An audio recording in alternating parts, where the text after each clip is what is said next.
Boom! That's a spoiler for later.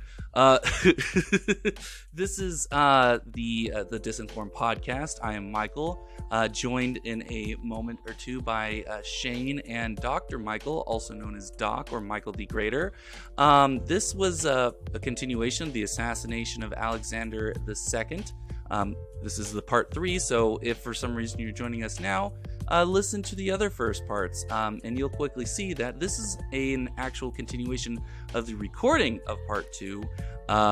We decided that publishing a 2-hour-long episode isn't that cool anymore, so we instead decided to split things up, and this is the part 2 of the part 2 of the assassination of Alexander,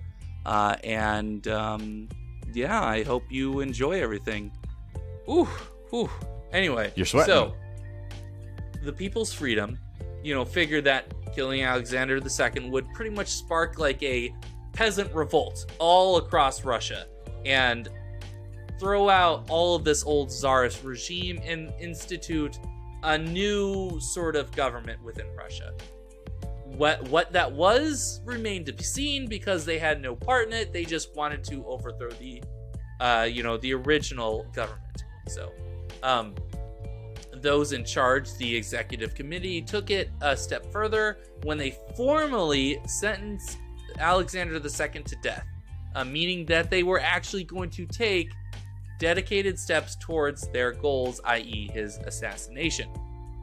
And this is where I remind the audience of the 2 previous assassination failures on the Narodnaya Vola, or the People's Will's I thought you part. said you cut this word out most of the script, yet it keeps coming back. I'm trying to improv. It's just here dodging and because- weaving your editing of it out like it's fucking Alexander II here, dodging bullets.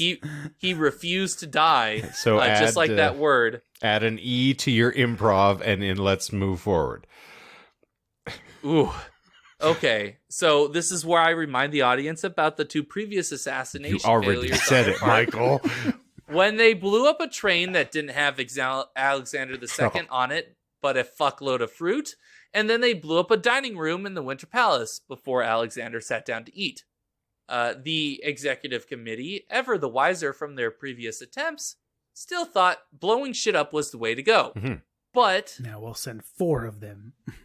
yes, they did. They tried to make sure their target was actually in the way. They wanted to actually make sure and confirm that the target was within the blast radius. I was like, I should have probably spent a little more time on surveillance and a little less time on the incendiary material, and then they'd have been fine. That's what they learned, finally. It only took a couple of assassination attempts, but they finally did learn. So you haven't really brought up too much, but my understanding is that, because I haven't really heard you address the feminist aspect of much of anything going on here, right? But wasn't the feminist movement, weren't they largely contributing towards the push towards overthrowing the Tsar? Whew. That is a very good question, and that seems way out of my purview. I will note, because I didn't cover this in a lot of detail, that this group, who I shall not name in Russian, but the People's Freedom, did have a lot of equal representation within their ranks in terms of gender of sorts. Wasn't it founded by a woman? Or did you say that previously, that it was based on an ethos that was espoused by a female writer? Or am I misremembering? You might be remembering things that I don't remember, but Okay. Well, one of the few people, one of the 3 or 4 or whatever it was, that were hung for treason, after the assassination, was a woman, wasn't it? The first one that was. Several were, but we will get into that. There is one that is part of the Ocean's 11 that I'll get into in a moment, because there are 11 people. Put on your pussy hats, gentlemen. We're going in. Already have it. Exactly. But one of them was a member of the executive committee. There were actually several, I think 7 women, if I recall correctly, that were within this executive committee that actually had command and power of sorts. See, there we go. I just need you to drop some of this knowledge on the listeners here, Michael. You're just making it a big sausage party here. Let's give the women their due. Hashtag feminism. Canada. I haven't even led into the people. I haven't done the montage, we'll reintroduce the people. Oh, God. Because we have to do that. This is going to be Heavy Water fucking part 12. I knew it. I tried my best. We're going to be 3 hours into this recording before we get to this, Michael. Come on. I'm trying. You guys have interesting conversation. I'm sorry. Which, I don't mean to derail I will not complain about being derailed for good conversation. Oh, you won't complain railing. about exact. Damn it, Shane! You beat me to the punch. I feel like I should, as the editor, complain because this means that I have more to edit. But well, we can do 2 parts. You can split it up. Part 3. Is that where you replace me with yet another guest? No, it's where I leave, and then the 2 of you can have fun. This is the Michael's podcast. We'll just find another Michael. It'll be between 2 mics, and it'll be a whole new show. There we go. Well, then we definitely need Shane here because we need you between the 2 mics. Oh, so it's mic on mic on mic on mic. Ooh, that's a lot of action. You can rock this mic anytime. Ew. I do not double dip where my mom's been, my friend. I'm sorry, you've ruined that. God damn it. Ruined. So this, equally diverse executive committee, which does have women in it. Don't patronize me, sir. Questions. I hear the tone in your voice. I'm just trying to move on. There was some women involved, but obviously they didn't contribute anything of substance. They did most of the work. It's fine. Despite the handicap of their gender, they were present. Does that make you happy, Michael? The equally... Wow. I'm trying here, okay? It's hard. The executive committee decided to bomb Alexander while he was on his way to the Winter Palace, but this time in his carriage. While every other attempt on his life at or around his carriage ended in failure, with enough boom, it should work. They figured the best time to strike would be on Alexander II's return to the Winter Palace following his usual Sunday visit to the Mikhailovsky Menage, or the Michael Menage. Exactly. I think that's how it's pronounced. It's Manege. Oh, it's Kylie Minogue, I think is how you say Minogue. Okay, the Michael Minogue, a writing academy. Their words, not mine. Tawdry. Exactly. Where I presume Alexander went to do some horse stuff. My exact words. Feeging. Round 12. You said it, not me. The group observed Alexander II's routines for a couple of months, as in like going to and fro, not his horse stuff. I'm sure they observed that for much longer. That's why they were trying to kill him. Everyone knew about his horse stuff. So they observed his routines going back and forth from the horse stuff to get every possible route he would take, to leave nothing to chance. They were very detailed about it. You can only blow up so much stuff before you get caught, so they want to do it this time correctly. Where are we in history right now? This is still 1879. Okay. They have not. They've only just assembled. This is like their. I guess technically this is their third attempt. No, it makes sense that we're still in 1879 because it feels like I'm living in 1879. This thing's gone on for about 500 years here. Especially in Russia, they haven't really progressed that much. So this is the surface has been freed, but this is when the Avengers first finally all get back together. Banner's, finally made his way on the putt-putt, and they're getting ready to go, rocket socket to all of the alien interlopers. Exactly. We've assembled. All right, so they're following him. They're getting his movements down, figuring out his patterns. They took a while to figure this out.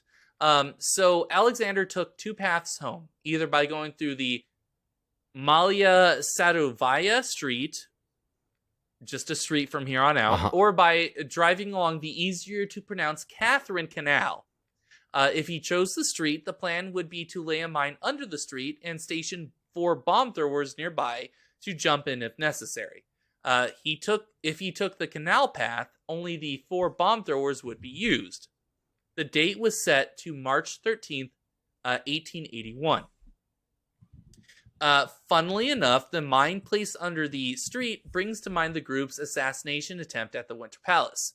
there was a cheese shop owned by them, and a tunnel was built in the basement that ran underneath the middle of the street, where a massive load of dynamite was placed. Unfortunately, the amount of dynamite was not specified, but I presume it was a, quote, metric fuck ton. It wasn't good enough. Oh, It was not. back to the cheesy. If only they were true believers. Well, you know what? In that case, they were. They believed that with enough explosive, anything was possible. And so when they failed in their assassination, it left them blue. Yeah. They were hoping to turn him into Swiss cheese, but it's a Gruyere, my derriere out of here. I also like that you would just bypass the cream of the crop. Thank you. No, it's curdled cream cheese. Thank you, cream cheese. Yeah, I'm more frustrated at the fact that Michael said there was a massive load involved, and we're just going to let that skate by.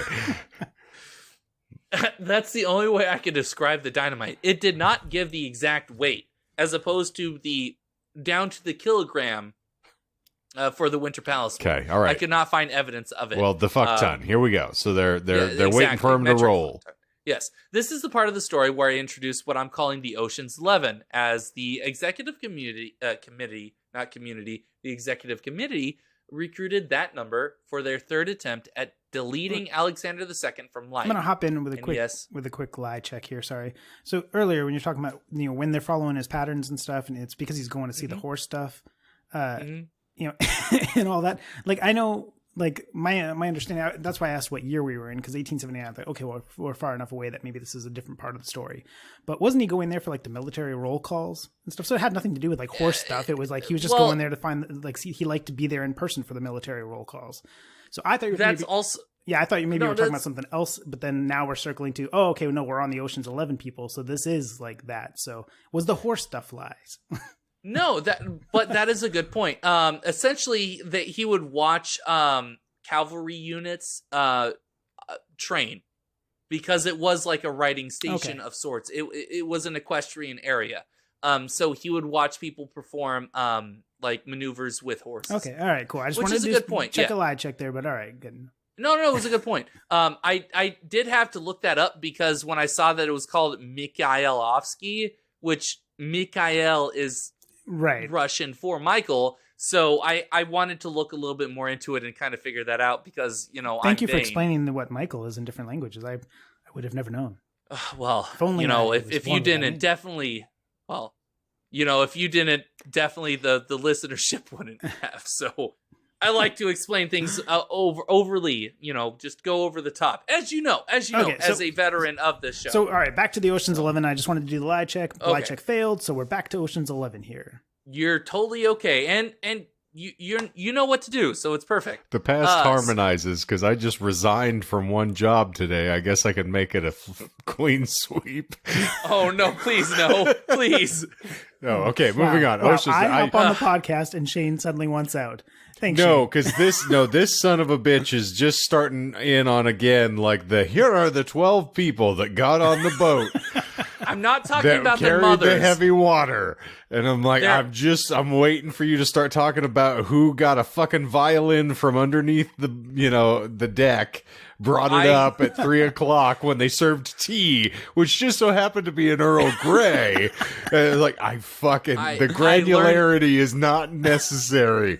Trust me, I learned my lesson. They all have a role, which is why I'm naming them, as opposed to some random person number 5. Okay. Right? It's you and not me, Michael, because here he was talking about jumping ship, and I was like, oh, wow, something I said? Oh, my goodness. No, I know what's about to happen, and I'm anticipatorily just bracing for impact.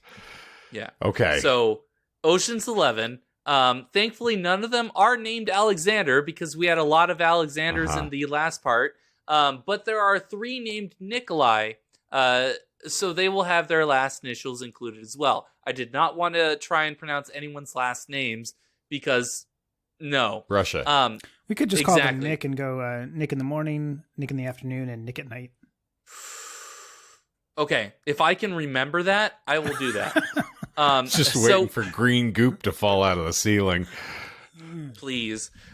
We start with Andre, the chief organizer of the plot. the brains behind it all. Oh. The outfit, yes. Andre. I am the Andre. Dread Pilot Roberts. There was no one named Roberts. Was the man the giant Andre the Giant? That's what they say. I wish. The 4 bomb throwers, as mentioned earlier, were Ignacy, Nikolai R, or Nikolai in the morning, Timofey, and Ivan. Okay? Because the People's Freedom did not wish to take any chances, they also recruited one of Alexander's physicians, Sergei, to botch up any sort of medical attempt to save the Tsar's life should the 4 bombs do their job. Oh, shit. That's a lie, exactly. yeah. Because the only name he could come up with was Sergei. No, Sergei was an actual person. He did exist, and he was Alexander II's attending physician, but he was not associated with the People's Freedom at all. So, there you go. I was originally going to have a Vladimir P., who owned the cheese shop, but I figured that would have been a little bit too on the nose. Oh, so you did. But Berlin wasn't? Yeah, for all the subtlety and craft you showed for the other lies. Chekhov's gun. I can't defend those actions. I cannot. Okay. But Vladimir P., that's where you draw the line. Yes, exactly. I can talk about Berlin, and I can talk about Chekhov's gun, but you might miss Vladimir P. Trump didn't. Trump was definitely there for Vladimir's P. With his shirt off, riding on a horse. I will be your sexual glory. I will be your cock holster. For the listeners out there that don't get the video feed, Shane made a wonderful open mouth little movement there at the Vladimir P. comment. I'm an understudy. It was beautiful. So then we have Nikolai K, or Nikolai in the afternoon, who designed and built the bombs for the bomb throwers the night before the attack. I should have had him be Nick and Knight, but it's already happened. It's already canon. Aided by Vera, who was one of the 7 women on the executive committee. Hashtag so feminism. you were right. Mm-hmm. And Sophia. Hashtag me too. Well, it goes one step further. We also have another woman by the name of Sophia, who was the wife of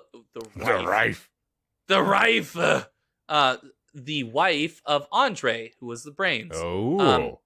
Sophia took the reins of the operations 2 days before the actual operation occurred because Andre was arrested. Oh. So I thought you were talking about the horse stuff again. No, not a lie. Horse stuff that yet. is true. Mm-hmm. Andre, was arrested, and so his wife took over and took the reins and also helped assemble the bombs the night before the operation.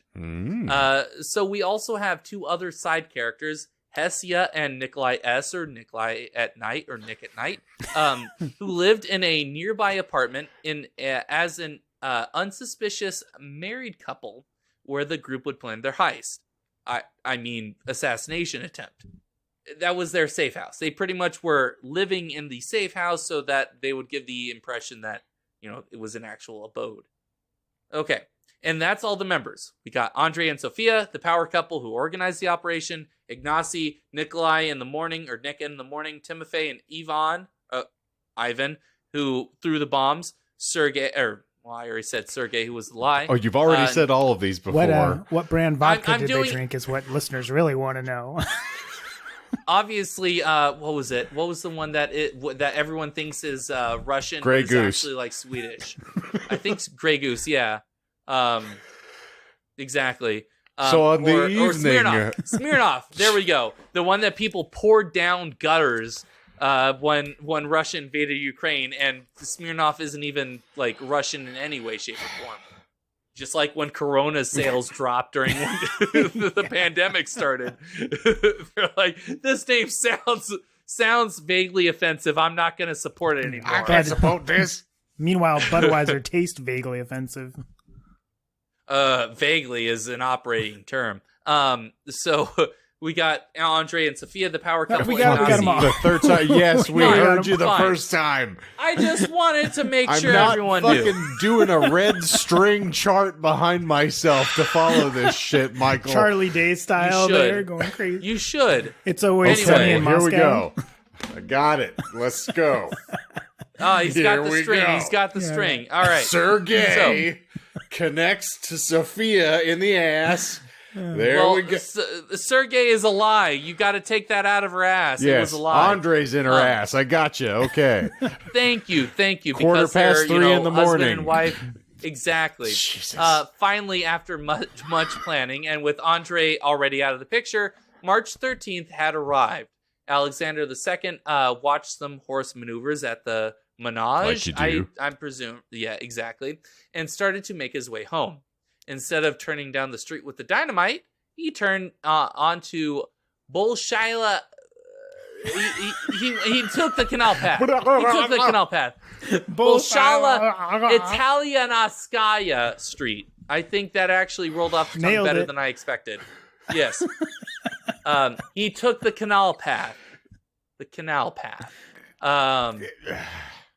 Yes, which would put him. Let's see, Sophia, who was watching his, watching this take place, watching him make the decision to go down one street as opposed to the other, took out her handkerchief and blew her nose, signaling to the bomb throwers that they should make their way to the canal.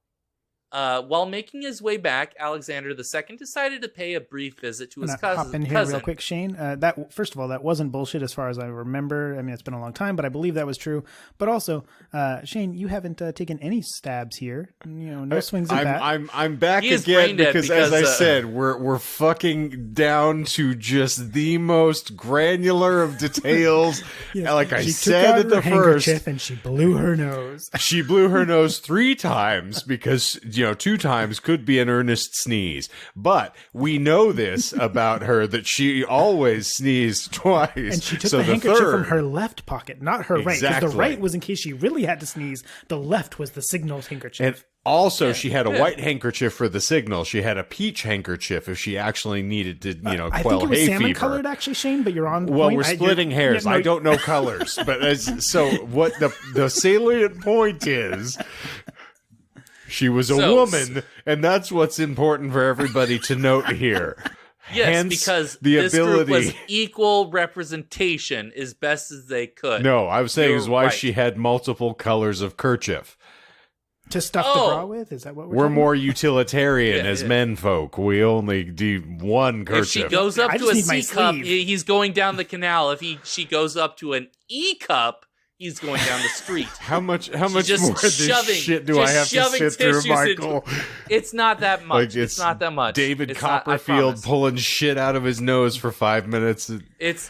Okay. I swear it's not that much. Well, I'm not talking about any of their parents and why they had the violin Yet. and why they were told to get off the boat. Shane, I I promise. apologize. I know that my questions have derailed some of this, made things go on a That's little fine. longer, so I'm sorry. I knew this was happening. I'm okay. I feel like I had to up the bar when I knew that he was a history buff. Like I couldn't just say well, they kind of did the thing and he died. Well, some of us still have to eat here, friend. So let's, kick it. Okay. Stand up, kick love and emotion.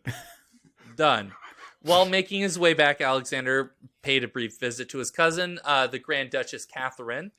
This gave the three of the 4 bombers ample time to get into their positions at the canal on foot. Timofey backed out after falling behind, so he is gone. At 2:15 p.m. Fuck, after you Alex. times. Wait, is that bullshit?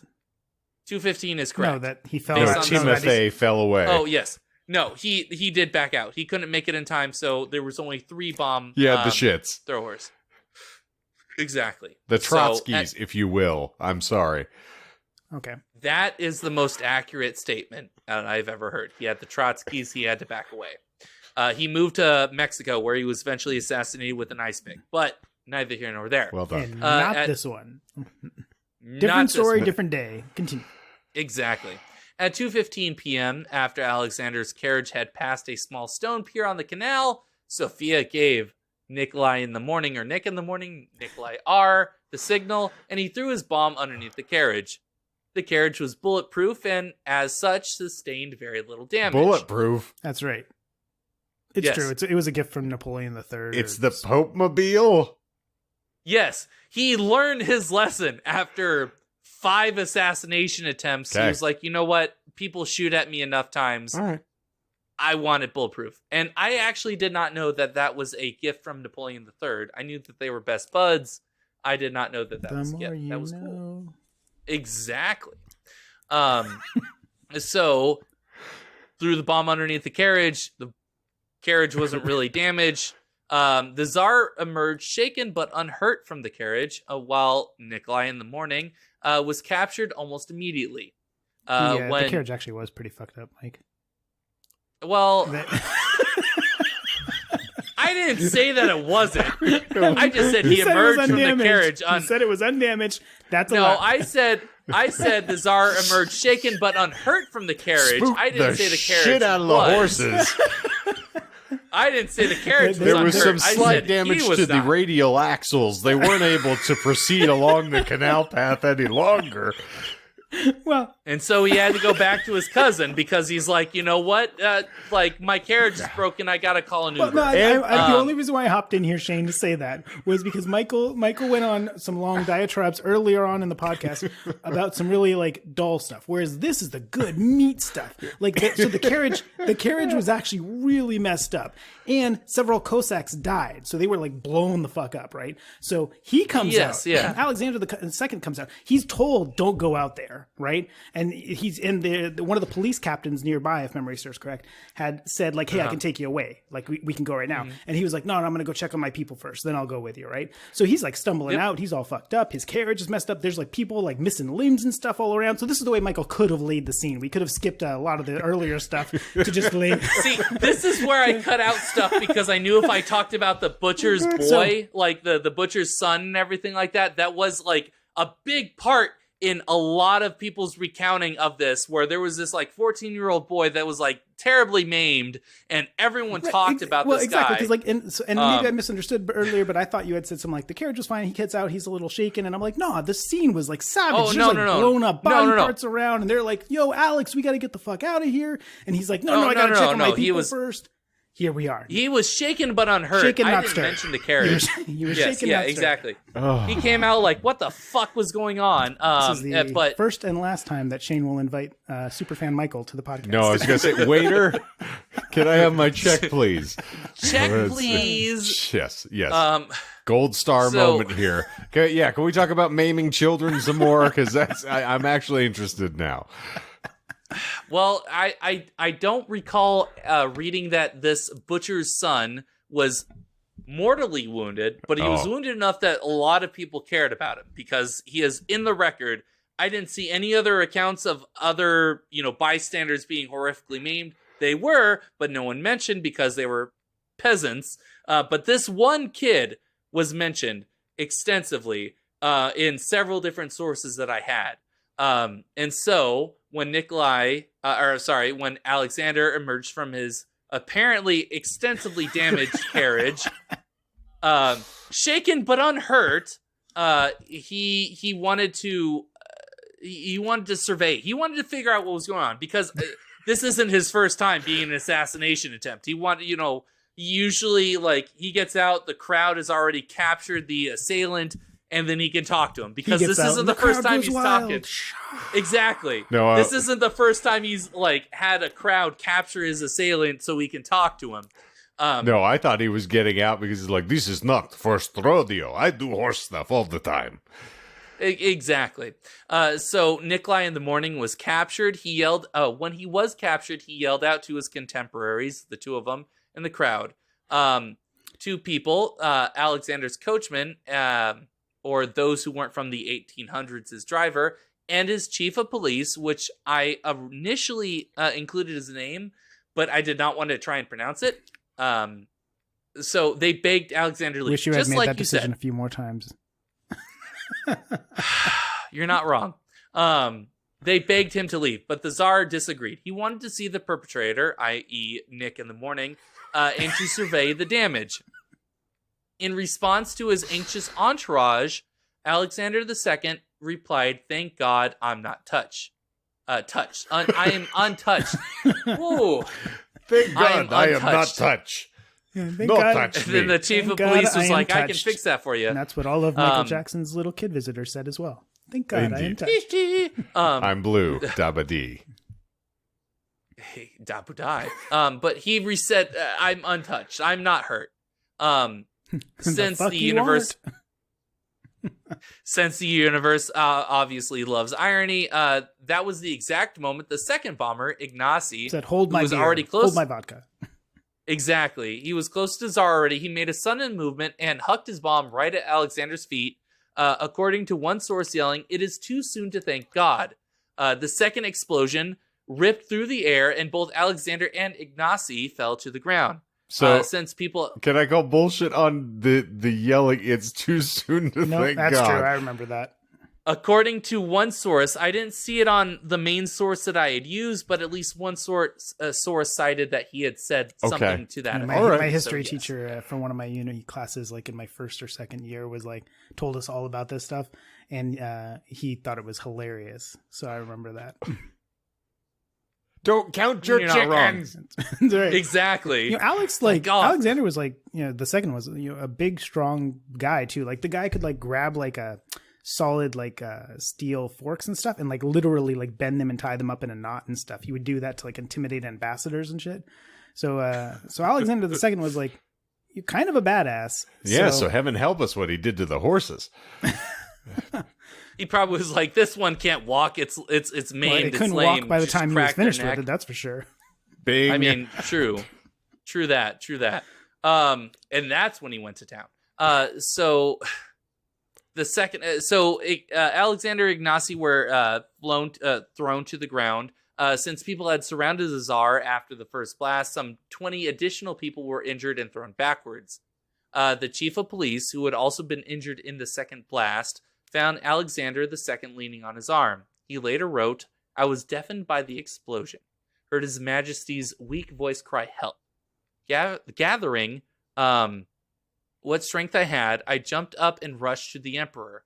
His Majesty was half lying, half sitting, leaning on his right arm.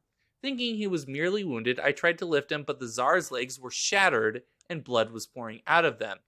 20 people with wounds of varying degree lay on the streets. Some managed to stand, others still tried to free themselves from the bodies that had fallen on them. Through the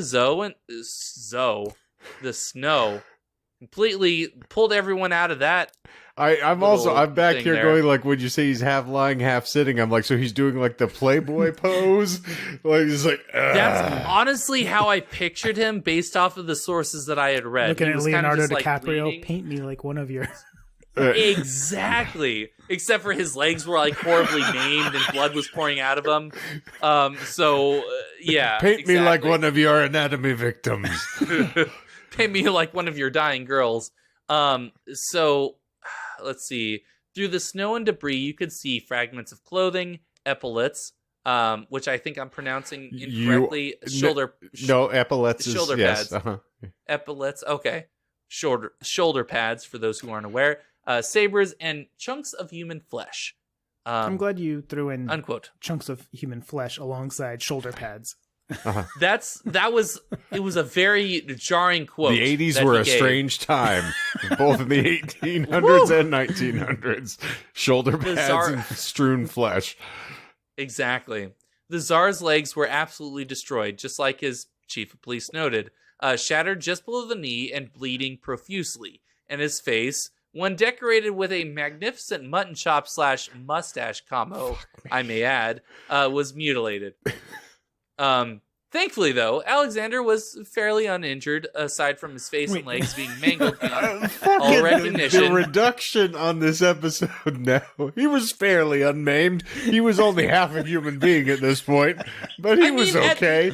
Yeah. You can get your legs cut off. Put a Band-Aid on it. An amputee. Rub some dirt on it, get up and walk off. Like he's not Marvin the Martian, just crisp standing in the corner like, oh, my 1414 space regulator. Rub some dirt on it and stump it off, I guess. Yeah, all right. Glad fine. we've also included his fucking facial hair configuration in this.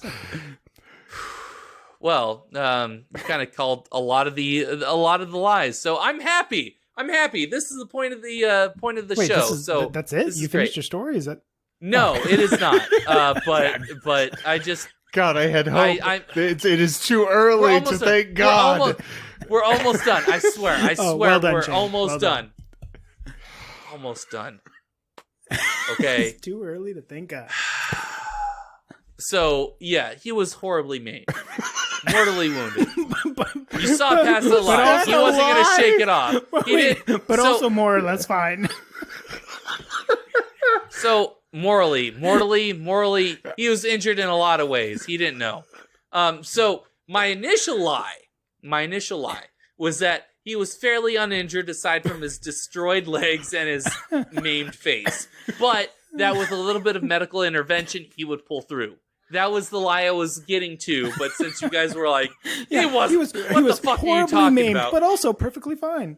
He could walk it off. You know, it's his but a scratch. He had a fucking bomb hurled at his feet.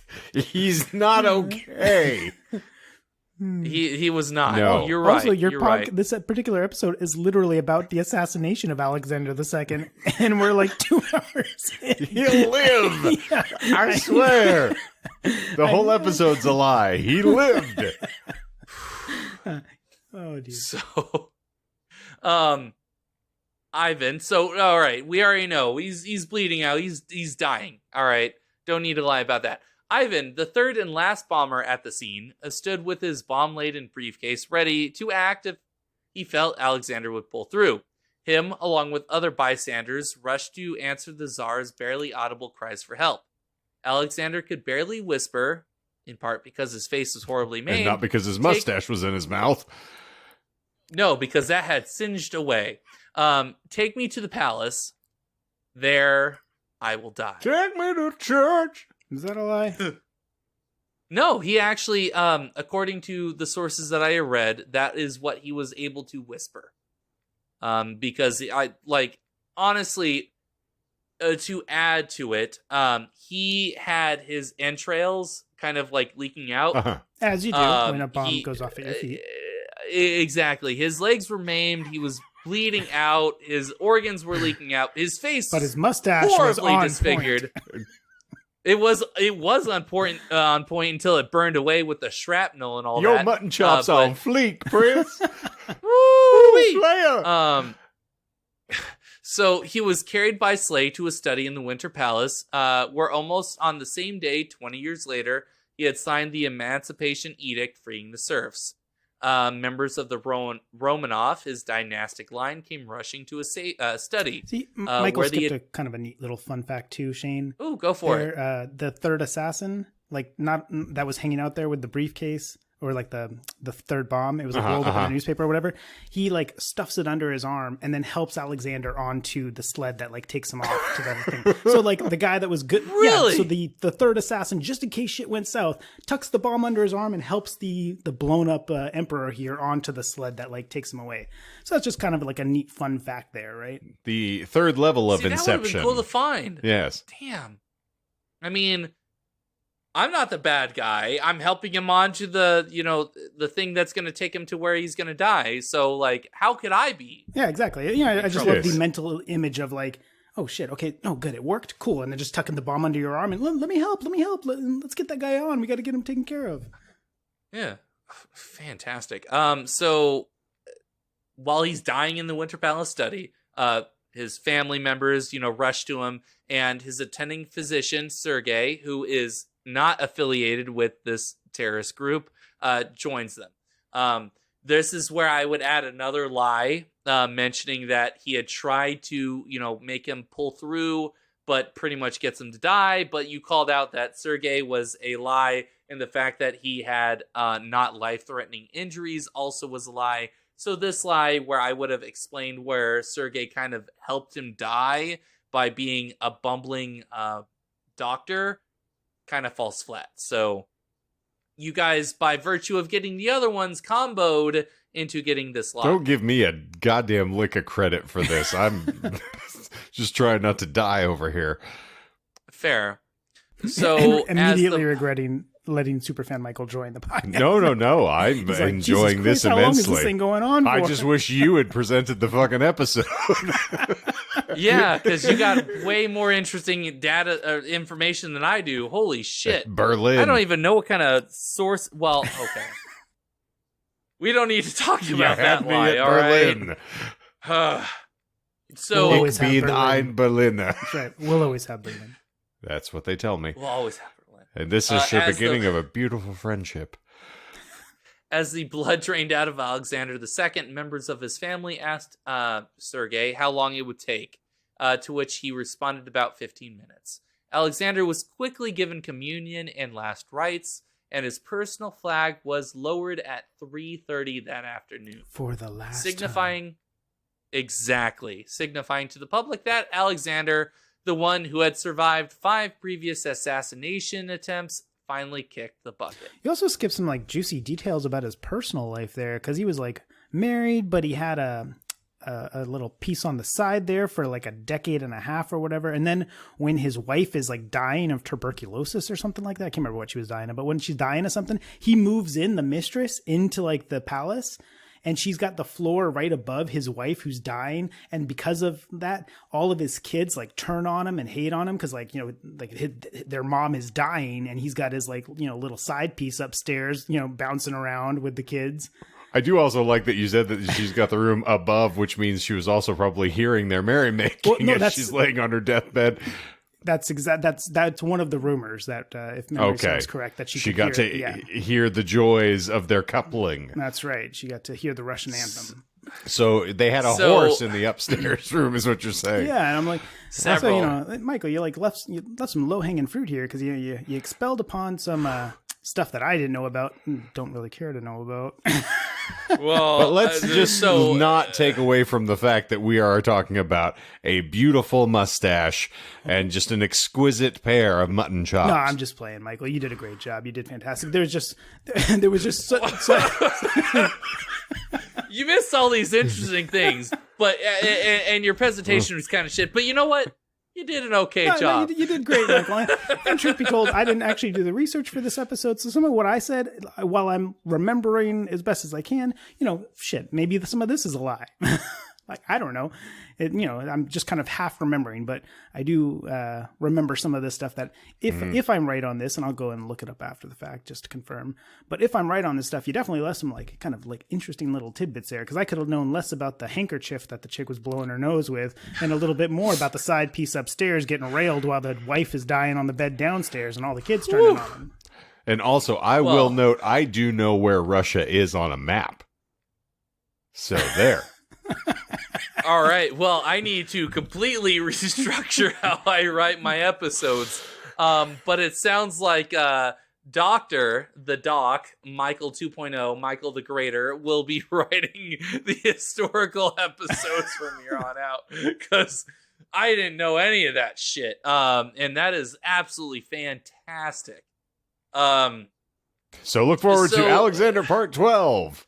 Yeah, about like the time that he really railed his mistress while his wife was like drowning in her own fluids because she had she was drowning in his fluids as well. So it was leaking through the ceiling. Though, like the mistress that he married after his wife died, he like married her like not too long before he got assassinated too.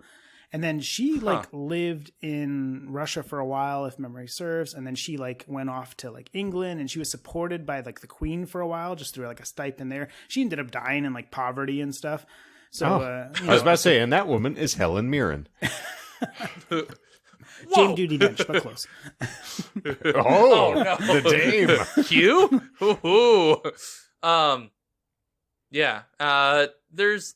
I had a little bit of a thing going into like how everyone was assassinated and stuff like that, but pretty much everyone was captured. So I mentioned that Nikolai in the morning was captured and taken. Ignacy died several hours later. He, according to some sources, he refused to give his name. He refused to say anything about himself so that there was no sort of implications from him before he died. Other sources that I read stated that he was pretty much unconscious the whole time, so he never came to rat people out. But Nikolai in the morning definitely did rat everyone out, and that led to several shootouts where Nikolai at night Nick shot at at police, and then Nope, Nick it's at night. Nikolai at night from now on. Nikolai at night. It's the Russian knockoff at Nick at night. Nikolai at night was ambushed with his fake wife Hesia at the hideout by Tsarist police several days after the assassination. And cool. while Hesia was arrested, Nikolai at night shot at the police several times, realized his cause was not gonna end well, and shot himself. So he avoided punishment. But everyone except for several people were tried, convicted, captured, not in that order, and hung. Whether or not you're So- shooting yourself or somebody else is shooting you, I don't know if I'd go so far as to say he avoided punishment. Shot to the head still feels Well, He didn't feel a thing. when you're captured by the Tsarist police and interrogated and made to confess to your crimes, I would presume there was a just lot saying of he torture didn't need to involved. shoot himself. The poor fellow. And if any of you listening are having those thoughts, please contact the local We're not suicide sponsored by BetterHelp tonight. I'm sorry. And I mean, shout out Jason David Frank, R.I.P. Green Ranger. oh no, why? Oh, the feels. Damn it.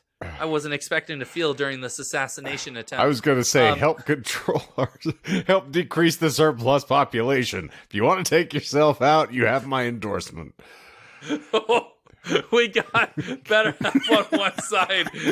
Fucking do it, you won't on the other. Oh, it's BetterHelp. I assure you. I'm giving the appropriate advice. Moving on. It's morbid time.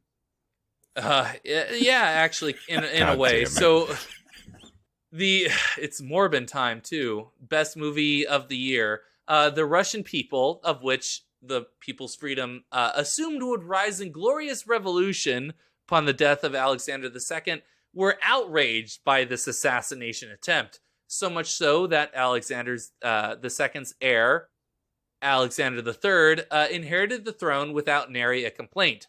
Alexander III, though, had much to complain about. Him and his son, the future and last Tsar Nicholas II, believed that all these assassination attempts were caused by Alexander II caring too much about the people, or caring at all about the people. To care is to seem weak in the eyes of the peasants, Alexander III and Nicholas II reasoned, and so went in the exact opposite direction of their predecessor. And this is a drastic summarization. I'm not going to go into the whole dynastic line of Alexander. Oh, II, please, let's do. and- I mean, No, I finally Well, it am runs cutting pretty things short. Alexander II, Alexander III, Nicholas II, end of line.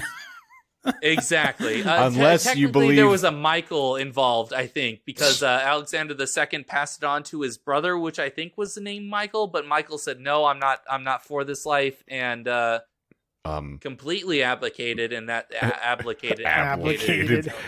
It's Mikhail. Thank you. Mikhail, sorry, you're right. And what about And so is Anastasia? Are we not talking about Anastasia? That's Nicholas II's daughter. Disney taught me a lot about Russian history. That was actually not a Disney movie. You're not That a was Disney movie. Well done, Shane. Lord, Well I done. sure Good one. hope Thank not. you. Thank you. Nailed him. But Got anyway, him. got Flame. him. Alexander III, Nicholas II reasoned that he just seemed weak, and that's why Alexander II was had a lot of assassination attempts.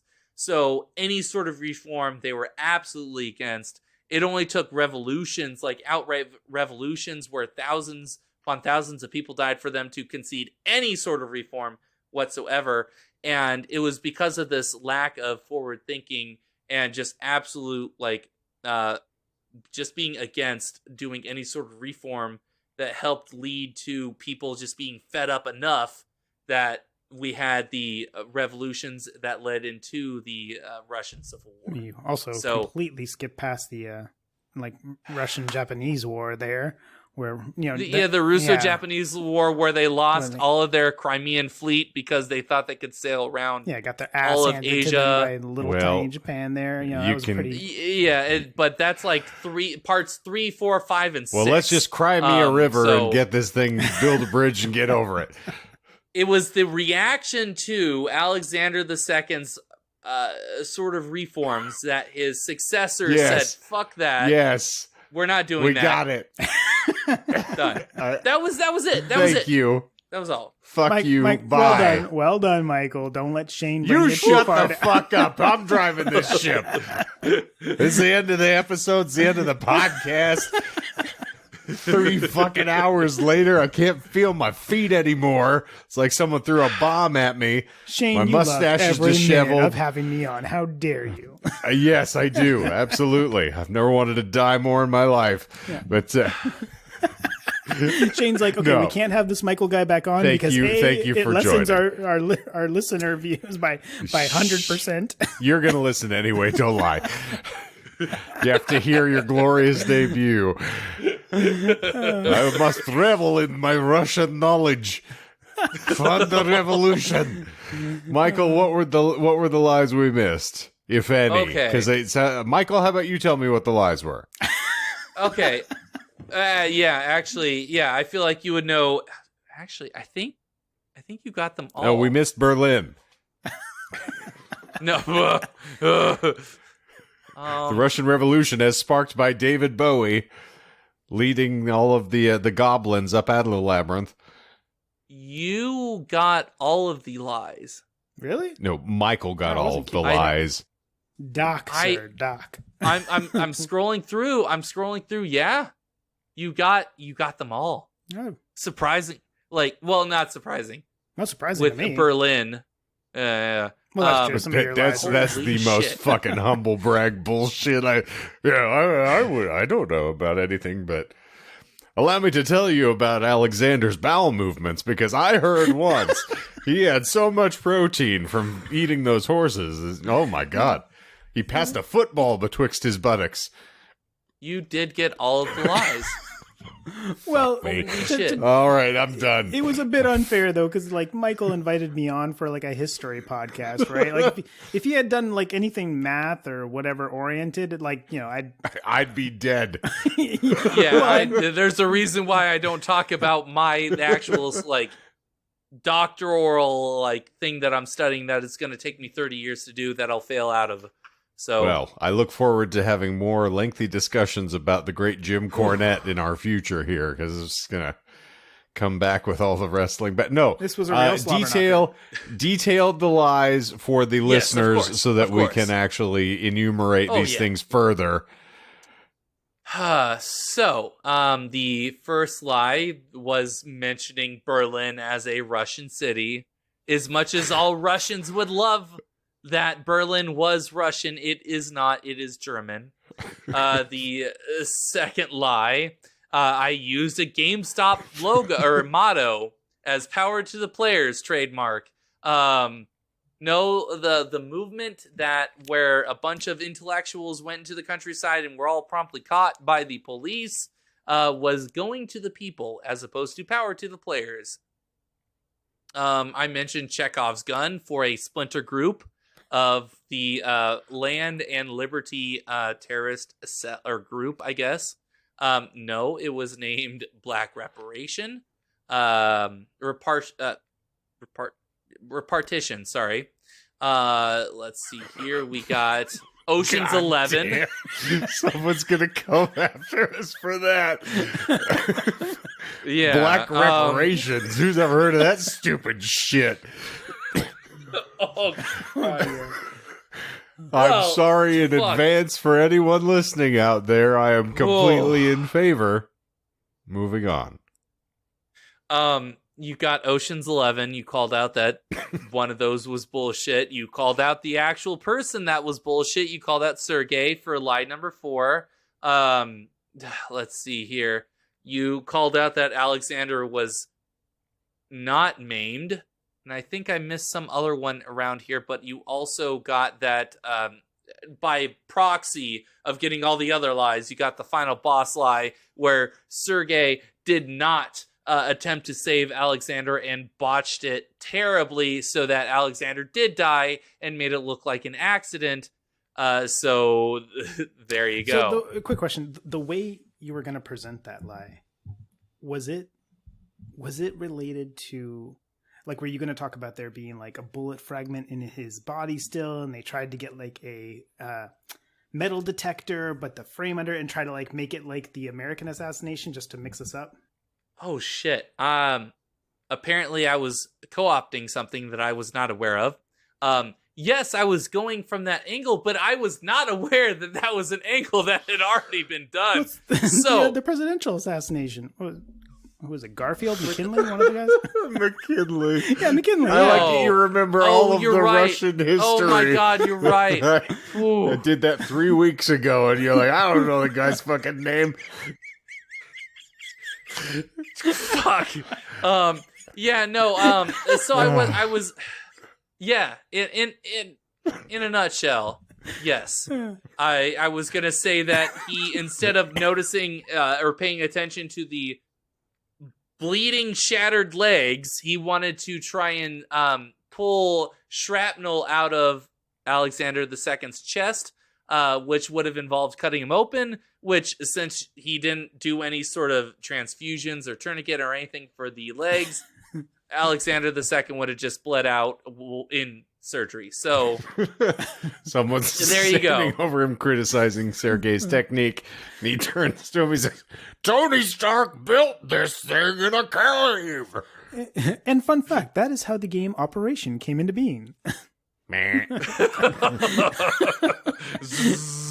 I touched the sides. That's right. In the cold of the Russian winter, whenever Sergei accidentally bumped into Alexander's side, his nose would go so red in the Russian cold. The rack of lamb. All right. Well, I don't you well. I've heard enough of you for the evening. Both of you are about to get muted. Man. Thank you all for being here as per usual. This is a delightful time. I say with absolute... Wait, that's my lie for the episode. Fuck, get me out of here. Somebody just shoot me and get it over with. Like Sergei in a third floor apartment waiting for the incursion from the KGB. We're all just going downhill. But I appreciated the Russian history from both of you, so I am the meat and a Michael sandwich right now, and I don't quite know how to handle it. But mainly the doc with all those interesting tidbits, juicy details. Michael, this was all you, but I was just there to. I was the wind beneath your wings, sir. Oh, that was hurricane force winds there. Let's not break our arms jerking ourselves off here to steal a phrase from somebody else. But all right, as per usual, we have got socials that are just derelict, dying, withering on the vine somewhere because Michael's not commenting any longer. So we've just lost that whole bit. But of course, I'm sure it will just be rife for shorts that you can see over on the tubes of you, so you can check us out there. But I will again extol the virtues of liking, subscribing, rating, and reviewing because we love to hear from you. As evidenced, if you comment enough, you can be a host of this show. Just, it is known. You get your secret decoder ring in the mail, and then a microphone wings its way to you, and suddenly you too can be a disinformant. And so I'm not sure it's much of a sweepstakes, but we're glad to have you here. But of course, new episodes winging your way every lovely Monday morning, so check that out on your preferred podcast provider apps. And I think that is going to officially wrap this thing up like a mustache around a mouthpiece or a mutton chop over a thigh when Michael is pleasing my mother. And now it's more sauce than you can handle in your rack of ribs. I've got something to be thankful for tomorrow. Now we're all slobbering presently. But yes, for the Russian edition of Thanksgiving, we're happy to have you here. And please keep coming back because this podcast cannot be killed, much like the grimace before it. Michael's just going to keep fucking recording regardless of whether or not you want it. I will not be contained. And anything else we would like to impart? I will offer my humblest and sincerest thanks for you joining us here, Dr. Michael. It is a delight to have you. And the doctor is in. Oh, yes. Well, like I said certainly. to Mr. Michael, whenever y'all need a warm body, I'm always happy to sub in. So it was a pleasure, gentlemen, and thank you kindly. And zippity zooper out of here. Just kidding. Not stealing only. your... Whoa! Jesus, whoa. the presupposition. I've already been completely replaced. I'll send you my audio files and you can edit. So we have a... I had to.